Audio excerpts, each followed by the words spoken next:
মাঝে মাঝে দেখবেন নিজের মধ্যে কেমন যেন একটা হাহাকার, কেমন যেন একটা শূন্যতার অনুভূতির সৃষ্টি হয়।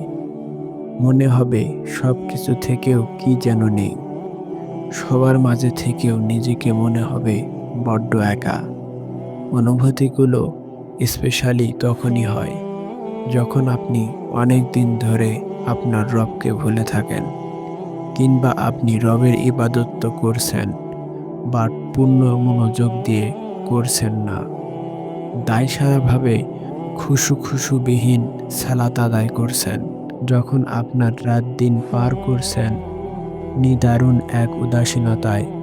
প্রকৃতপক্ষে আমাদের সবার হৃদয়ে একটি অপূর্ণতা, একটি শূন্যতা রয়েছে, যে শূন্যতা আল্লাহ ছাড়া দুনিয়ার অন্য কিছু দ্বারা পূর্ণ করা সম্ভব না।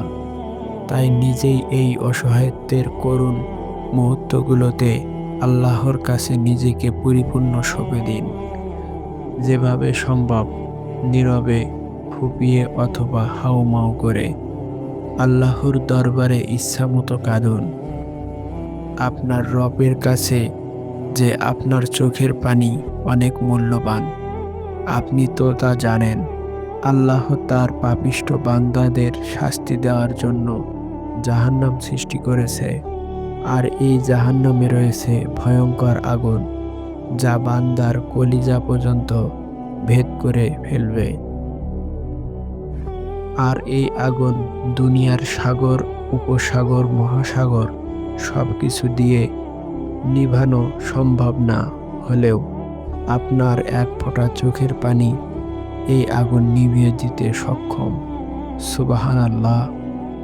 আমাদের রব আমাদের চোখের পানিকে কতটা ভালোবাসেন আমরা কি কখনো কল্পনা করে দেখেছি? তাই দুনিয়ার খারাপ লাগার কষ্টকর ও বেদনাদায়ক মুহূর্তগুলো যেন আমরা গান শোনা, মুভি ও সিনেমা দেখার, কাছের কারো সাথে শেয়ার করা, এইগুলোর পরিবর্তে আমাদের অশ্রু দিয়ে আল্লাহর সাথে শেয়ার করি।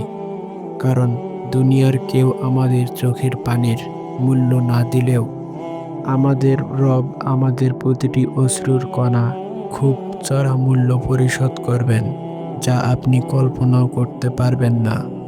এই আমানিল্লাহ। এতক্ষণ পর্যন্ত আপনাদের সাথে ছিলাম আমি সাকিবুল হাসান সাকিব।